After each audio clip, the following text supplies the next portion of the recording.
So, can you hear me? Yes. Okay, so hello everyone.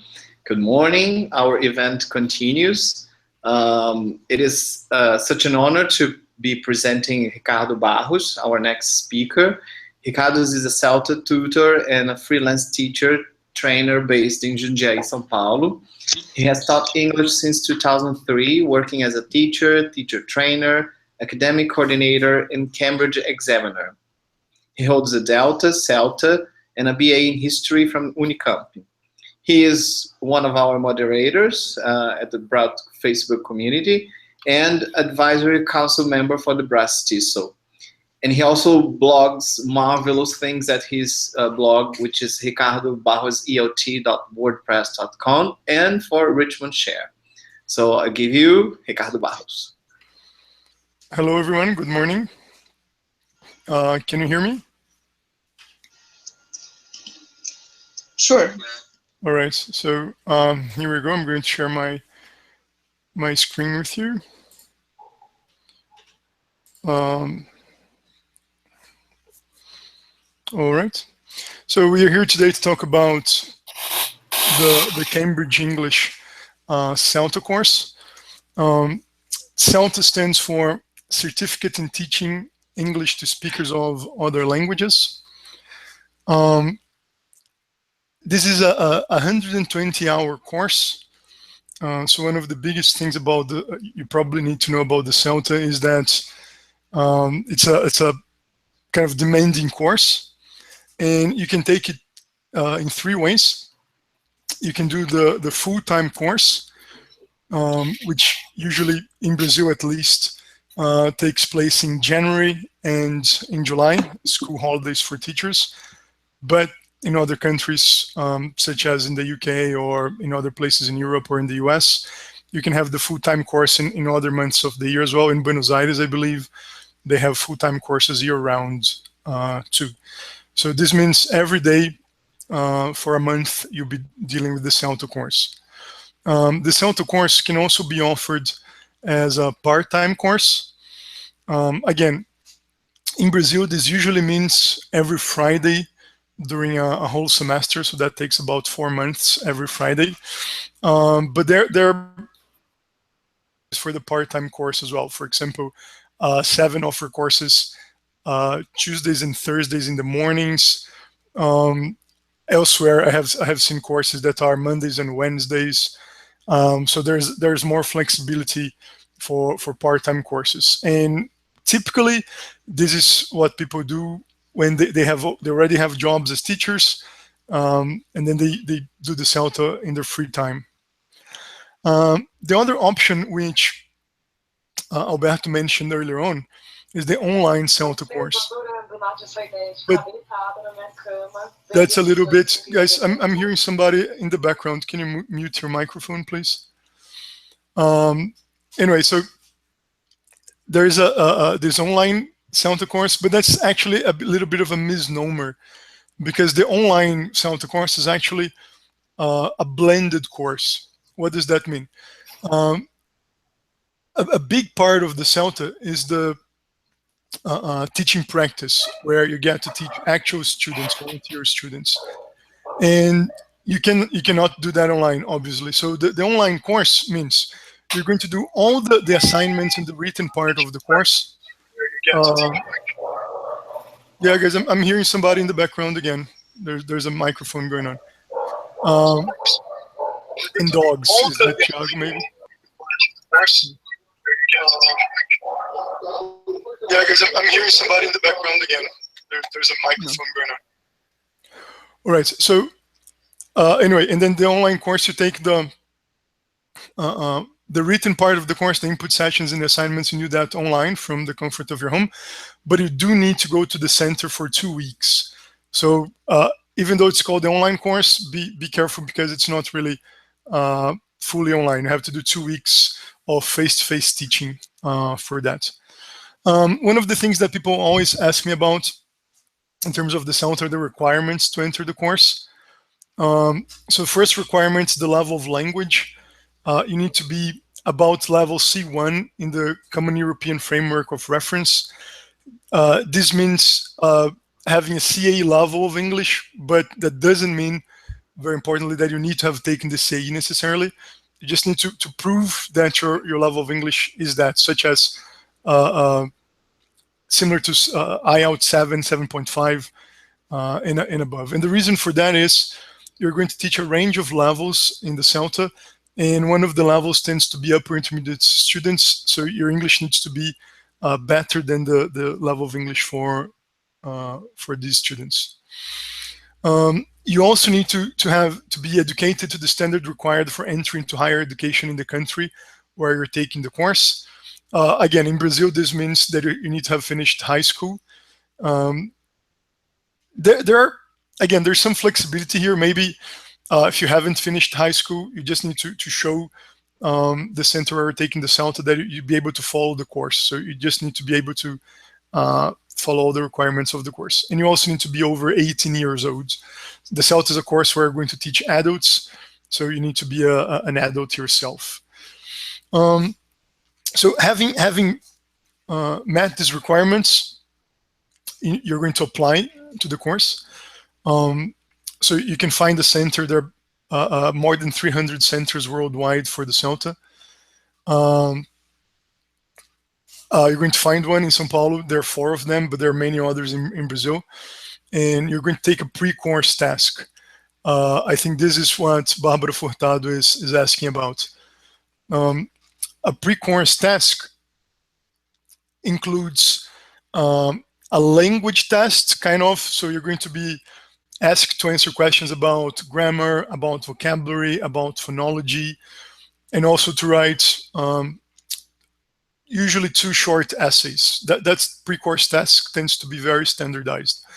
What they want to know here is what kind of grammar knowledge you have, what kind of vocabulary knowledge you have, and whether not only know the meaning of words, or not only can you use, I don't know, the present perfect or the past simple, but you have a level of terminology and you can kind of explain what the language is about.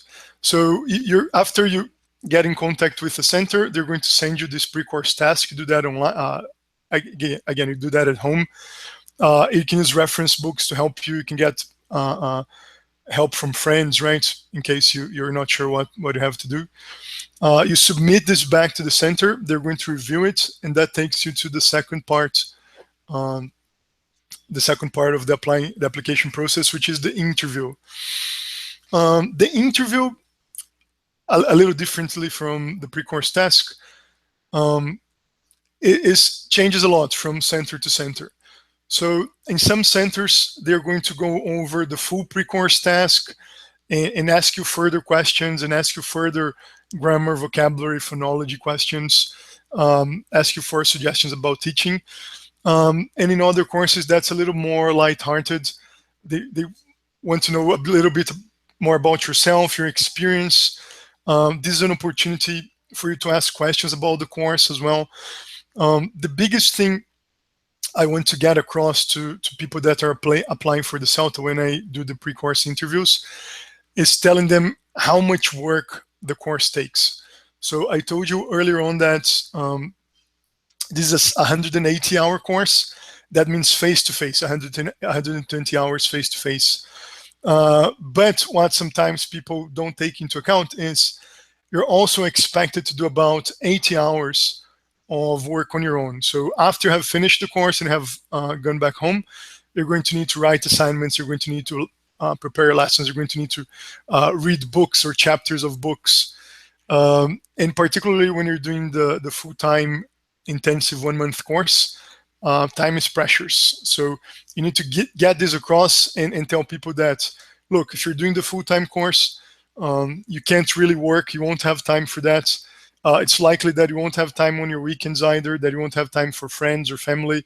So it's important to let people know about that. So if you're married, if you have a partner, if you have a boyfriend or girlfriend, have children, I suppose, as well, let them know that during this period, particularly for the full-time course, you're unlikely to be available for a lot of things. So let's imagine now that you have been approved. So you have been through the selection process, the application process, and the center has said, no, you're good to go after you have paid your fees, naturally. I'm going to show you what a typical timetable looks like. So Juliana has a question before I move on to the timetable. Can the results of the pre-course task interview stop me from being accepted or not? They can, Juliana. When people are not accepted in the CELTA, usually it's because of one of two things. Either the level of English is not good enough. So if through the pre-task written pre-task course or during the interview, the tutor realizes that the candidate's not ready, they're not going to accept you because this candidate will struggle and might end up not passing the course. Or if the tutor realizes that you won't have enough time for the course, right? So if you told me, for example, so let me just go back here to address Juliana's question. If you go back, if you come and tell me, oh, I want to do the intensive course next July, but I'll also be teaching in the evening for 4 hours every night. And I say, no, you can't take the full-time course. You need to take the part-time course. So generally, those are the two things that might stop you from doing the course. So level of English and other commitments. So assuming that you have been accepted, this is a regular timetable. It really depends on whether you're going to take a morning course, an evening course, and so on. But this is what we usually do. In the morning, you get two hours of teaching practice. This usually means 3 people from the course are teaching. And again, you're teaching real students. We call these guys volunteer students. They either don't pay anything for the course or they pay very little for it. And while you're teaching, both your tutor and your colleagues are going to be observing you. Right after that, so as soon as you finish, you get a little break just for people to breathe and maybe go to the toilet, have some coffee. We have feedback. What happens during feedback is you're going to be asked to reflect on the lesson you have just taught. And then you're going to receive comments from both your peers and your tutor, pointing out things that you did well and things that you didn't do well. This is a crucial part of the course. I suppose both of these, because the CELTA is a very practical course. So you want to experience things firsthand and then get feedback and then say, oh, look, you did this, but it didn't work. Or why did you do that? How do you think that worked? Why? And try to reflect on what you have done. So before the lunch break, you get assisted lesson planning. So after feedback, you're going to be told what you're going to teach next, and then the tutor can help you with what you're going to teach next. So this tends to be very short. You get a lunch break, and after that, in the afternoon, you get the input sessions. So this is when your tutors are going to be working with you and covering the topics that are the syllabus of the course. So you usually get 2 input sessions in the afternoon. Now, as I've just said, this is not a fixed timetable. This is what usually happens in full-time courses in the morning or part-time courses in the morning as well. But for example, when I took the CELTA in 2009, we had input in the morning and teaching practice in the afternoon. Or last semester, for example, I taught an evening CELTA course. So we had input in the afternoon, we had the dinner break, and then we had teaching practice from 7 to 9, if I'm not mistaken. So this can vary depending on the course. And if you're doing part-time courses, sometimes this can get broken down into 2 days. So you can have inputs on Tuesday and then teaching practice on Thursday, or you can get input on Monday and teaching practice on Wednesday. So it will vary from center to center. But this is generally how a day breaks down in the CELTA. So I mentioned that the input sessions cover the syllabus of the course. There are 5 areas that are covered by the syllabus in the CELTA. The first one are learners and teachers. So this is about understanding the background of the students, how their background might affect their learning, different learning styles, which I realize are very controversial, and learner preferences. So how can you better get things across to learners?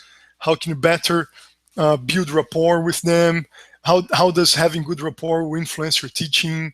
How knowing the background of the students, how much they have learned before, where they have studied, what their problems are, and so on. This is one of the areas of the syllabus. The second one is language analysis and language awareness. So this is about the key terminology for English language teaching, applying this terminology to planning and then teaching,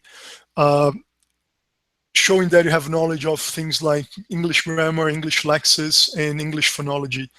And phonology generally is an area that even experienced teachers don't really have a lot of practice in, unless they study letters at university. And even then, phonology tends to be something that's cast aside, so that's an important area in the CELTA syllabus. We also focus on the 4 language skills. They are reading, listening, writing, and speaking. So you have input sessions on all of these things, how to better teach them, how these kinds of lessons are organized, what's the beginning, middle, and end of these kinds of lessons. So we're going to cover, this is the third point in the syllabus. You guys also get lesson planning and resources. So a lot of time, a lot of the 80 hours that you're going to spend at home focus on the lesson planning. So you get a lot of, you learn how to structure a lesson plan, what are the stages of each lesson, what are the stage aims, why you're doing these things, how these things can benefit students, what's the logical way to organize a reading lesson or a listening lesson or a grammar lesson, a vocabulary lesson, and so on. And lastly, we're going to cover teaching skills and professionalism. Sometimes these things are taken for granted, but they're very important. How you can evaluate students, evaluate your preparation, build up on that to plan future lessons, what kinds of lessons are more appropriate for particular learners, and so on. Before I move on to the next topic, guys, Barbara has another question. If CELTs present lessons every day, they don't, Barbara. Generally, every other day, up to 3 times per week in an intensive CELTA course. That's going to depend on how many candidates there are in the course. A full, what you call a typical course, has 12 candidates. And it usually means you're going to teach every other day, but not every day. You do get to teach on consecutive days sometimes, but certainly not every day. And I think that's a nice segue to the assessment. As Eduardo mentioned earlier on, the TKT is a test, and the CELTA is not. So there are no tests for you to pass the CELTA. What you get is 6 hours of teaching practice. That's divided among a total of 8 lessons. Sometimes you get to teach 8 45-minute lessons. Sometimes you do 6 lessons of 40 minutes, 2 lessons of 1 hour. There are centers where they start with 20 minutes and build up from that. So there's some variety in the kinds of the length of the lessons you're going to teach. But they have to be 8 total lessons, and they have to amount up to 6 hours. And at the end of every lesson you teach, you're going to receive both spoken feedback, written feedback, and you're going to get a grade, stating whether your lesson followed Cambridge standards or not. Some centers only classify lessons as 2 standard, which is good, and not to standard, which means you have to improve. And some centers also add above standards to indicate that the lesson was better than what they expect at a certain point in the course. I think what's important when you're getting feedback for your teaching practices, whenever you're being told, is according to what you expect to do at that point in the course. So your first lesson is going to be regarded with one set of eyes. Your 4th lesson, you're going to be expected to do more things. And your last lesson, you're going to be expected to do a lot more things and take into account all the input you have received. So this is important, that something that is too standard or even above standard at the beginning of the course may not be too standard or above standard at the end of the course, because expectations grow. You have had more time to reflect, you have received more feedback, you have had more input sessions, and all of these things are taken into account. So you also get 4 written assignments, which is about 750,000 words, and all of them are about parts of the lesson. So Danilo asked about the professionalism, how that's assessed in the course. That's actually very easy, Danilo. Professionalism is assessed by being punctual, so arriving every day on time for TP, for input.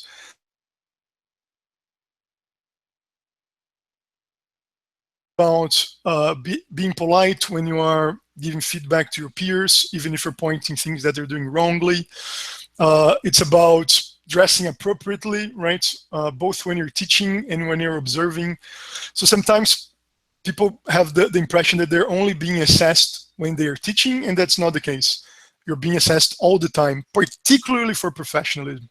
So you need to consider the CELTA course as if it was your job, and anything you do in your job will reflect positively or negatively with you. So with this in mind, you can get to the grades. There are 3 grades for the CELTA: Pass A, Pass B, and just Pass. And this stands for how independent you are. If you want to know what these mean, I can't really post the link on YouTube, but if you Google CELTA syllabus, there's a Cambridge document, it's a PDF document, and they show the difference in bands from a Pass to a Pass B and a Pass A. And basically what this means is a Pass B candidate can do things effectively more frequently, a bigger percentage of the time. So if you remember what Alberto said earlier on today about how Cambridge often uses things like most of the time, some of the time, and this is the same thing for CELTA. So a Pass candidate will do certain things effectively some of the time, and then Pass B most of the time, and a Pass A will not only do that most of the time, but will do that independently as well. And this is a sample of a certificate you get at the end of the course. It's a level 5 certificate for in England the QCF. So it's it looks pretty much the same as a CA certificate or a CPA certificate. Now, one of the things that people ask me all the time is, oh, so I have another question before I move to the WISE, from Juliana about the assessments. So again, you get assessed on the teaching practice, and you get assessed on your written work. So there are four written assignments. And you need to pass both of them to finish the course with a pass grade, because I suppose you can also fail. However, you can still get a not to standard in one of your assignments, and you can still get a not to standard in some of your lessons and pass the course. If you get a not to standard in one of your assignments, you can only get a pass overall. But you can even get, but if you get a not to standard at the beginning of the course, for example, in your lessons, but you show improvement, you can even get more than a pass. You can get a Pass B, for example. Something I didn't mention about the assignments is that they you get to submit them twice. So you send them to your tutors, you get feedback on that, and if there's an area there are areas for you to work again, you can resubmit the assignments once. So you get 2 chances of passing each assignment. Now, people also said that people always ask me why take the CELTA, and I see lots of reasons, but I'm biased, right? I'm a tutor. One of the reasons is the CELTA is strictly regulated by Cambridge University. What this means is every CELTA course receives the visitor of an assessor, and the assessor observes what's going on in the course, talks to the candidates, look at all the documentation, all the paperwork that's produced, and make sure that the CELTA is being delivered according to Cambridge University's standards. So this is not sometimes every CELTA course is assessed every course. So every course gets assessed. So you get the Cambridge certificate is a guarantee that this course is being run anywhere in the world the same way. Again, I may be biased, but CELTA teachers, CELTA trainers are the best in the world. It's not easy, as some of you may know, to become a CELTA trainer, CELTA tutor. There's a lot of bureaucracy involved. You need to have done the Delta, you need to have post-Delta experience, and even then, they're looking for very specific qualities in candidates, and you're going to be trained for at least one, sometimes more courses. You're going to be assessed by Cambridge, and only then can you become a CELTA trainer. And sometimes people are self-proclaimed teacher trainers, and that's not the case, right? So here you need to go through a lengthy process to become a trainer, and that's why I think we are the best in the field. Another great quality is, on a CELTA course, no trainer responsible for more than 6 trainees at any time. If the traditional CELTA course has 12 candidates, that means 2 tutors. Last year, I ran courses with 15 and 17 candidates as well. That means 3 tutors. So at any time, you're going to have, a trainer is going to have at max 6 trainees to work with. So you get a lot of face-to-face time, one-to-one time with your tutor, and the tutors are there to help you. You won't get a teacher training course where there are 20 candidates and 1 tutor, and they won't even remember your name. So this is another important thing. No other course is as highly respected as the CELTA program, or will open as many teaching opportunities for you in the future. And I have some numbers to back this up. This is a research done by Cambridge. They looked at 500 English teaching job posts worldwide. 91% of these English teaching opportunities require the CELTA in the UK, and 70% worldwide ask for CELTA. For example, if you want to work for International House, if you want to work for the British Council as an English teacher, they're going to require the CELTA. So there are a couple of more questions coming on from the chats. I'm almost done here, and then we can go back for other questions. I think the main reason for people to take a CELTA course is be the best teacher you can be. So it's true that it will open some doors, but you're not guaranteed, and this is something that people always ask me, you're not guaranteed to get a better salary because of the CELTA. I find it hard to tell you, oh, I'm going to go back to the school where I worked, I'm going to tell my boss that I have the CELTA now, and they're going to give me a raise. That's not always the case. It may take some time for the CELTA to actually pay off money-wise, but it will allow you to be the best teacher you can be. It will allow you to become a better teacher, and then keep looking at other courses or certificates and keep studying, and it will motivate you to do that. So there's the old saying that the CELTA will take blood, sweat, and tears. This is true for most people. It requires a lot of hard work, but the CELTA is also a lot of fun. You're going to make friends for life. I think anybody in the chat that has already taken the CELTA will be able to tell you that it's a great opportunity for networking, and particularly in the full-time course, the intensive one, you're going to bond with people in a way that will carry for many years, maybe for the rest of your life. So thanks very much, guys. This is all I have. I think that's about 30 minutes on the dot. So we're going to open to questions and answers now. I'm going to stop sharing my screen with you.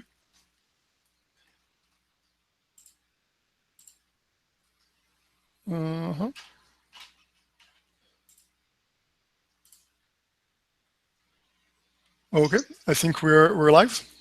Ricardo, you mentioned that CELTA is like a month-long, because you're like in your job. So you have to be careful with your attitude.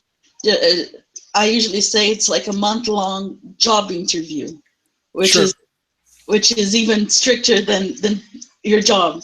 Yeah, that's you true. Must be in your best behavior. Sure. I think it's important for people to keep that in mind, right? Because there are no tests, a lot of the assessment that is done at the CELTA is subjective, and people sometimes don't realize how I don't know, treating your peers badly is going to be taken into account, right? If you think sometimes strong candidates in particular, are full of themselves, and they might look down on other candidates that are still figuring stuff out, or people get late all the time and don't think that's going to be a problem, and particularly people that get late for other people's teaching practice, right? Never their own, which is a little bit suspicious anyway. So there are lots of small things that are taken into account. So it is like a job interview. It is like your job. You're assessed all the time. And I think that dovetails nicely with what Alberto Costa presented earlier today about how they see the development also in terms of professionalism. And an expert on that helps other teachers. So if you're treating other teachers badly, that shows that in this criterion, you still have a lot to improve, right? Certainly, yeah. And I mean, if you want to be a teacher, and people who take the CELTA generally look at teaching as the profession, right, for the rest of their life. At least in Brazil, that's typically the candidates we get. And if you want to one day become a trainer, right, or be a coordinator in your school and be able to work with other teachers, those things won't fly. So if you're doing them now, you're probably going to do them later, and then you might say, oh, but the CELTA didn't really open doors. Well, because you're doing things here and you didn't reflect on them on your professionalism, that might affect you later on. I think Natalia, we can open for some of the questions in the chat. I can read them here. Barbara Furtado asked, but if I missed one of them, you help me out. Barbara Furtado asked about the CELTA in Brazil. I've been asked by a potential employer about the reason why I'd like to take the CELTA if almost no one would treasure it, and I got really sad. Well, Natalia, what I'll tell you is the following. First, you want to look for schools that will value the CELTA, right? And in my experience, the good schools in Brazil will value the CELTA. So although during the CELTA you're exposed to different teaching methodologies, this is mainly a communicative course, right? You're going to teach according to the communicative approach.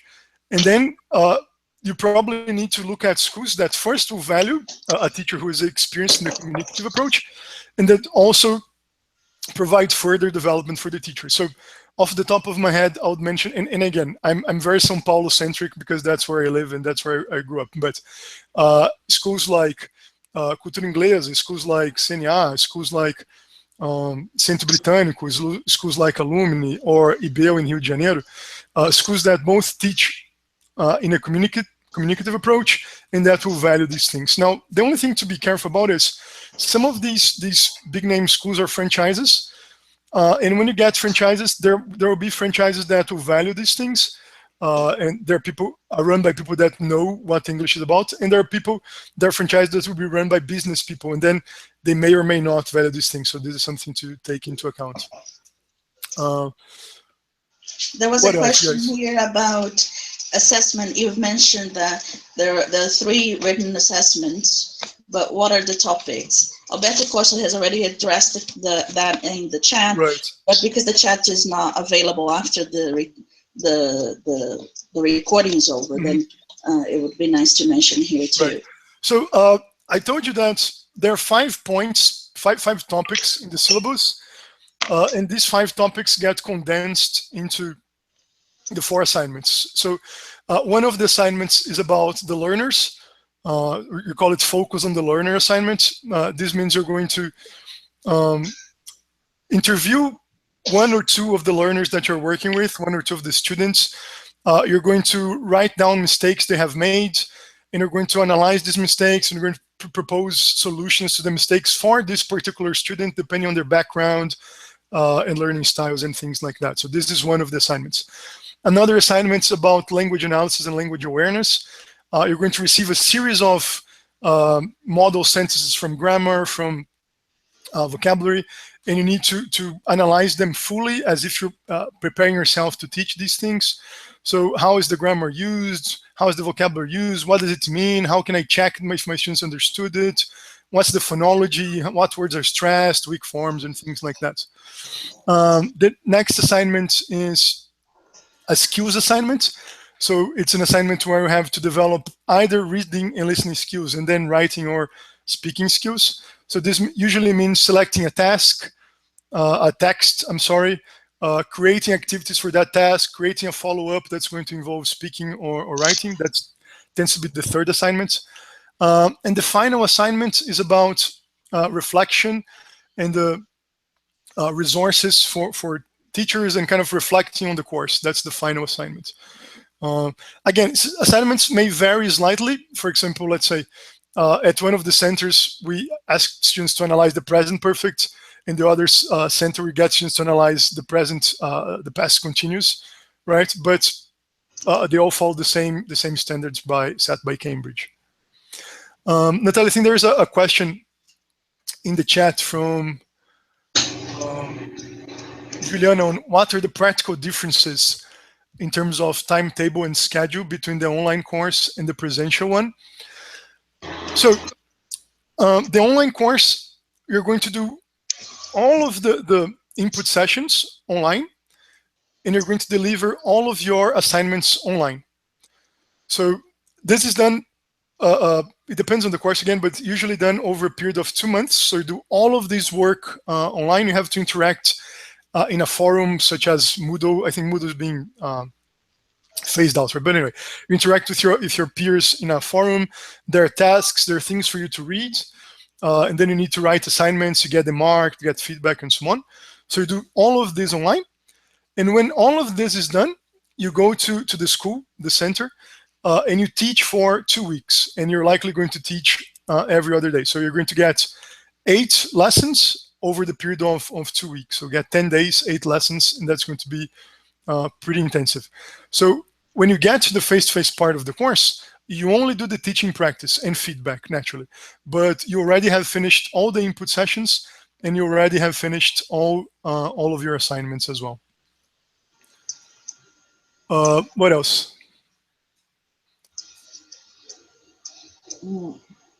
Thiago had a question. Thiago, would you like to present to ask him? It was about. Yeah, sure. Yeah. Sorry, because I had to unmute my microphone. Sorry. It was about an impression that I had, because you mentioned, Rick, about the communicative approach, that most courses tend to follow the communicative approach, but I've heard of courses that were more TBL centered, for instance. And how does that work? Right. Yeah, well, that's true. I suppose I mentioned the communicative approach because both at the center where I took the CELTA and at both of the centers where I run the CELTA now, we mainly focus on communicative teaching. But that doesn't mean that first you're not presented with other approaches. For example, every course I have run so far, we have done TBL, we have talked about things like PPP, and sometimes we talk about things like the Scott Thornbury dogme approach and things like that. But courses can be run in slightly different ways. For example, it may be the case where the course is run mostly with TBL, or I have heard of the dogme CELTA where they don't use materials and things like that. It really depends on the tutors, particularly on the main course tutor. That's a decision that he or she will have to make. But whatever decision you make, you still need to comply with the CELTA standards and the CELTA certificate, the CELTA syllabus. So you still need to show your candidates how to analyze language. You still need to show your candidates what the stages are of a lesson. You still need to get your candidates to consider their learners and so on. And you certainly can do that by doing TBL, right, as long as it's well done. And you can certainly do that by teaching materials free. So one thing maybe that you want to ask during interviews is, what kind of course does this center run? The ones I have heard about that do DOGME or TBL or other different stuff tend not to be in Brazil. The ones I have heard that do that are either in Europe or elsewhere. But it's worth asking anyway. But that can be done as long as when the assessor comes towards the end of the course, you'll be able to show him or her whether you have met all of the standards set by Cambridge. Speaking of standards, there was a question by Diane Barros, and it's very similar to one we've had in the community this week. I've heard that one does not simply fails the course, she says. It is a process, and the candidate is told that he's walking towards the achievement or not. Is that the case? It is, yeah. Again, Cambridge, there's a lot of bureaucracy involved. When in the course as a whole, and Karin likes to say that, to mention how much paper is wasted, how many things we print, and so on. But for us to fail a candidate,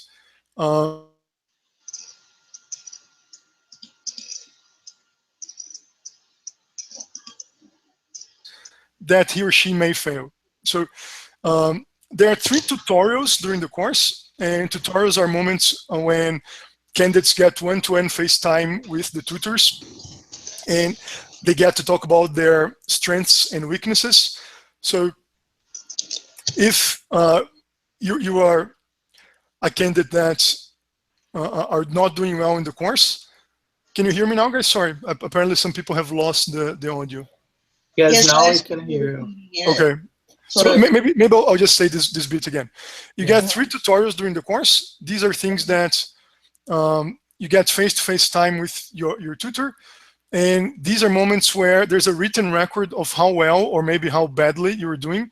And the tutor needs to clearly tell you what you need to work on to improve and pass the course.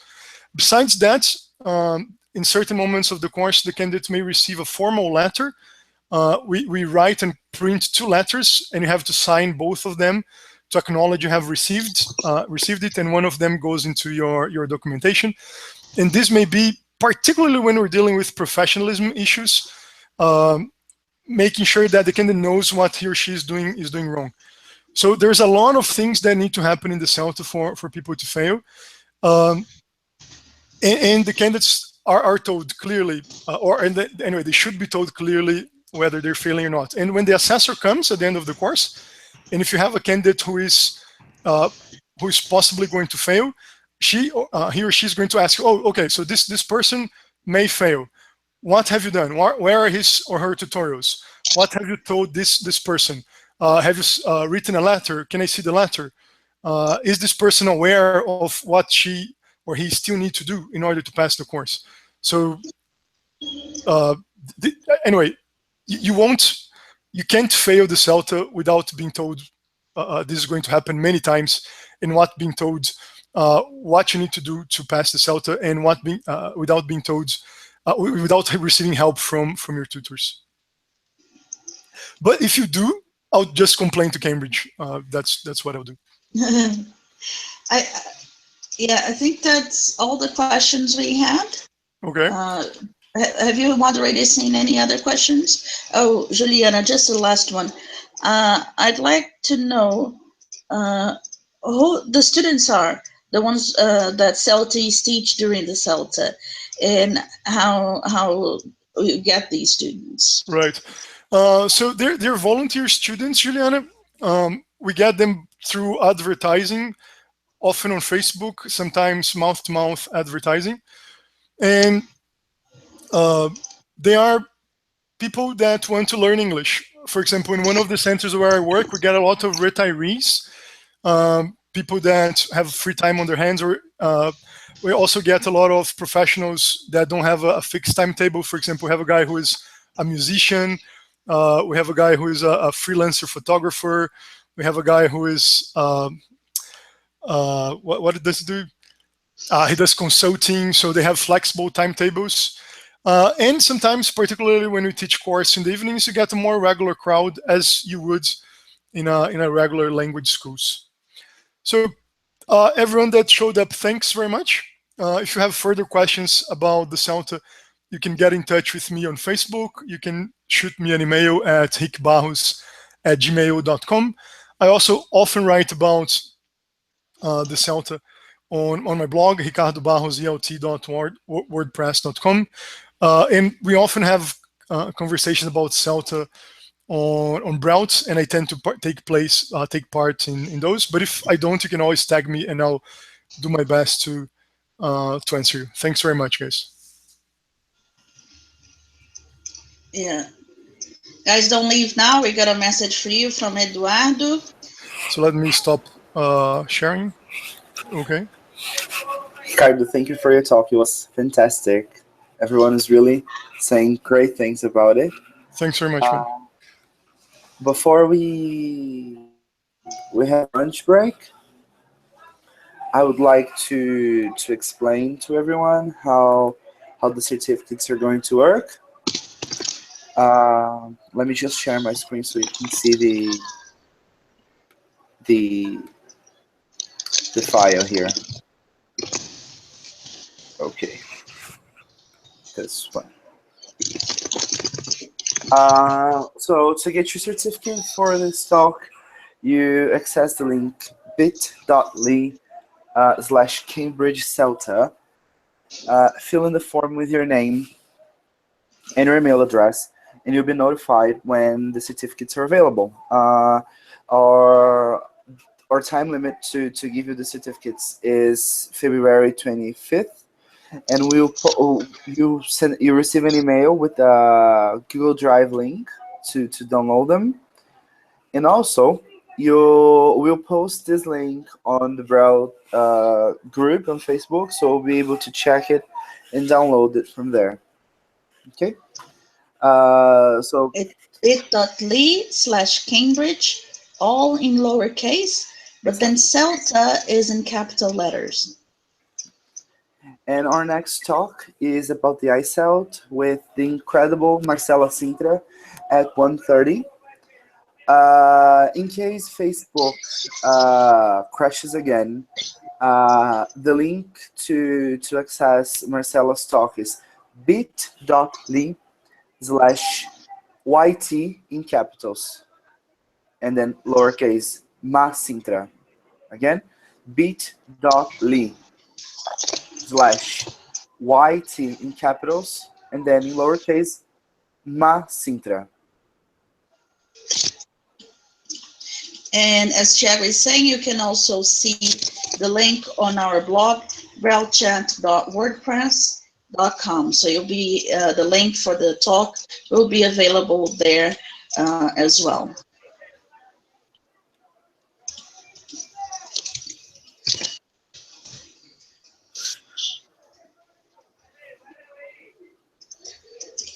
Okay. All right. Thank you, everyone. I'm gonna finish the transmission, the broadcast now. Have a nice lunch break.